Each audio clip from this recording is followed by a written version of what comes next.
గుప్తా గారు, మా నాన్న, చెల్లి, పిల్లలు అందరూ ఎక్కడా? మాయాదర్పణము వీక్షించిద్వి కదా బాలిక.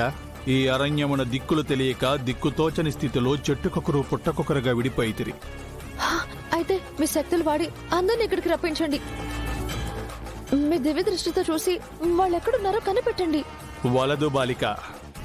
మేము మా శక్తులను ఉపయోగించినచో మా ప్రభువులు వారికి తెలియను. అప్పుడు వారి శక్తితో తక్షణమే మమ్ములను మా లోకమునకు రప్పించెదరు. మరెలా గుప్తా గారు? నాకేమో శక్తులు లేవు, మీ శక్తులు వాడకూడదంటున్నారు. మా వాళ్ళని ఎలా కనిపెట్టాలి, ఎలా రక్షించాలి?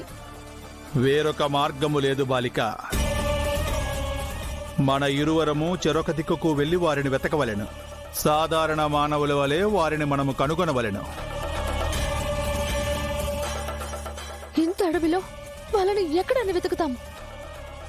ఈ లోప రౌడీలు మా వాళ్ళని ఏమైనా చేసేస్తే? దేవునిపై భారము వేయము బాలిక. ఈ సమయములో మా శక్తులను ఉపయోగించుకున్నను ప్రకృతి నీకు సహకరించును.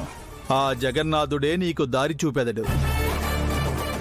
నీవు ఈ దిశగా వెళ్ళుము, మేము ఈ దిశగా వెళ్ళదము.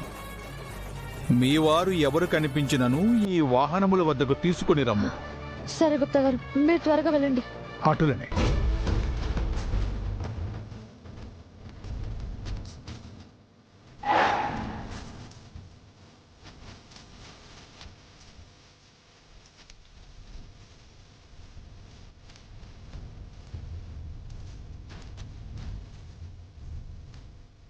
భాగి,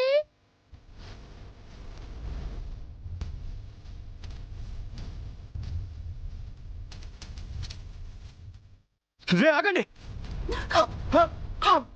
త్వరగా రా.